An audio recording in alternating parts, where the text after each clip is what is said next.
Doubt होता है कि अगर एग्जामिनेशन में किस टाइप से आदमी मतलब कि कोई पास करता है या फेल करता है, और ये प्रमोटेड क्या हो जाता है, ठीक है। अगर कोई एग्जामिनेशन छूट गया है तो वो क्या होता है, मतलब कि उसके लिए क्या उपाय है, कैसे ठीक होगा, ये सारी बात इस वीडियो में हम लोग डिस्कशन करने वाले हैं। ये वीडियो ग्रेजुएशन के सभी स्टूडेंट के लिए बहुत ज्यादा इंपॉर्टेंट है, ठीक है।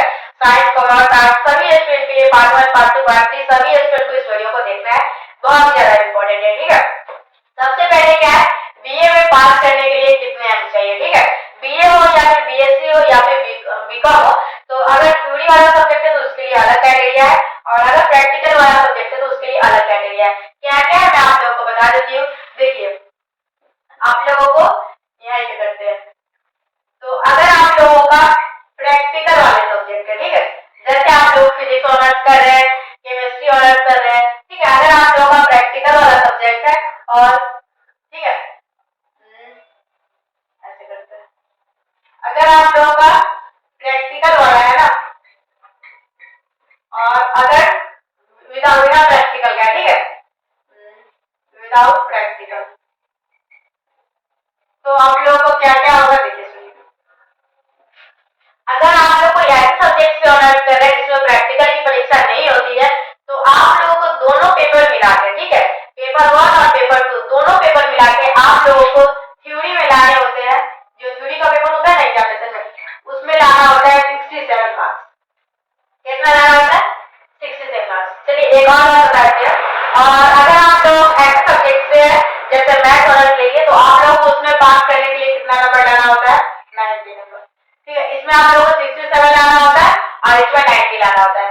बहुत सारे स्टूडेंट को ये डाउट होता है क्या अगर हम लोग देखिए बहुत सारे मन में अपने बना लेते हैं, अगर जैसे वो मैथ ऑनर्स के स्टूडेंट है ना, जी मतलब कि वैसे स्टूडेंट है कि जब मैथ ऑनर्स बोलूंगा तो आप लोग समझ जाइएगा वैसे स्टूडेंट के बारे में बात कर रहे हैं जिसमें प्रैक्टिकल नहीं होता है।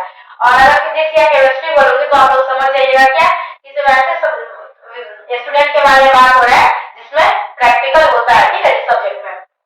तो अगर आप लोग मैथ ऑनर्स के स्टूडेंट है, ठीक है, तो अगर आप लोग का 90 है तो दोनों पेपर मिलाने चाहिए, ठीक है, पेपर 1 और पेपर 2, ठीक है।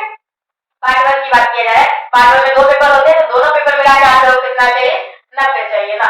तो आप लोगों को कुछ इस प्रकार से, अगर बहुत सारे स्टूडेंट पूछते हैं क्या एक में 50 है, लेकिन 90 हम सब अपने मन से सोच लेते हैं क्या 45 नंबर है पासिंग मार्क्स, लेकिन ऐसा नहीं होता। अगर आप लोग एक में 50 लाए और एक में 40 लाए फिर भी आप लोग पास माने जाएंगे। एक में आप लोग 30 ले आए और एक में 60 ले आएंगे फिर भी आप लोग पास है, ठीक है। एक में आप लोग 80 ले आए और एक में आप लोग 10 लाए फिर भी आप लोग पास है, ठीक है। तो ये सारा कंफ्यूजन मत नहीं पूछिएगा।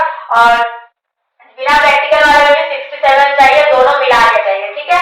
और तो ये सब आप देखिए बीए में पास करने के लिए कितने मार्क्स चाहिए, तो अगर प्रैक्टिकल वाला सब्जेक्ट नहीं है तो 90 चाहिए, प्रैक्टिकल वाला सब्जेक्ट तो 67 चाहिए। वो 67 चाहिए थ्योरी में, जो आप लोग एग्जामिनेशन देने जाते हैं ना, तो वो जो 2 पेपर होता है ना, जो 75 मार्क्स का रहता है 2 पेपर, तो उसमें आप लोगों को चाहिए 67, ठीक है, दोनों मिलाएंगे 67 चाहिए, ठीक है।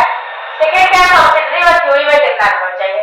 देखिए सब्सिडरी माने कि आप लोगों का फिजिक्स सब्सिडरी है तो या केमिस्ट्री सब्सिडरी है, तो आप लोग मतलब जिसमें प्रैक्टिकल होते हैं, ठीक है, जिसमें प्रैक्टिकल होते हैं तो उसमें आप लोगों को थ्योरी में 23 चाहिए पास करने के लिए, और अगर प्रैक्टिकल नहीं होते हैं तो 33 चाहिए, ठीक है। जैसे आप लोग का मैथ सब्सिडरी अगर होगा तो आप लोगों को 33 चाहिए, और फिजिक्स सब्सिडरी केमिस्ट्री सब्सिडरी होगा तो 23 मार्क्स चाहिए। अब क्या फर्स्ट डिवीजन करने के लिए कितना नंबर चाहिए। देखिए फर्स्ट डिवीजन कैसे होता है, पार्ट 1, पार्ट 2, पार्ट 3 टोटल मतलब एग्जामिनेशन हो जाते हैं ना, तो आप लोगों का टोटल 8 पेपर हो जाता है। तो फिर उसके हिसाब से आप लोगों को पता चलता है फर्स्ट डिवीजन किए या सेकेंड डिवीजन किए। अगर पार्ट 1 में कम मार्क्स किया है, पार्ट 2 में ज्यादा, पार्ट 3 में ज्यादा आ गए, तो टोटल जोड़ के बताया जाता है कि आपका फर्स्ट किए या सेकेंड किए। लेकिन फिर भी अगर पार्ट 1 पार्ट किए फर्स्ट डिवीजन के लिए कितना नंबर चाहिए, तो आप लोगों को सिर्फ ऑनर्स पेपर का, ठीक है, सब्सिडरी पेपर का मार्क्स नहीं देखना है, सिर्फ ऑनर्स पेपर में अगर 120 प्लस है तो आप लोग समझ सकते हैं कि आप लोग का फर्स्ट डिवीजन है, ठीक है। अब हम लोगों का क्या प्रमोटेड और फेल में अंतर क्या है, ठीक है। तो प्रमोटेड वैसे स्टूडेंट होते हैं जिनका 2 सब्जेक्ट में पासिंग मार्क्स से कम मार्क्स आता है। प्रमोटेड कैसे स्टूडेंट होते हैं जिनका 2 सब्जेक्ट में पासिंग मार्क्स से कम आता है, वो स्टूडेंट क्या हो जाते हैं, प्रमोटेड हो जाते हैं, ठीक है।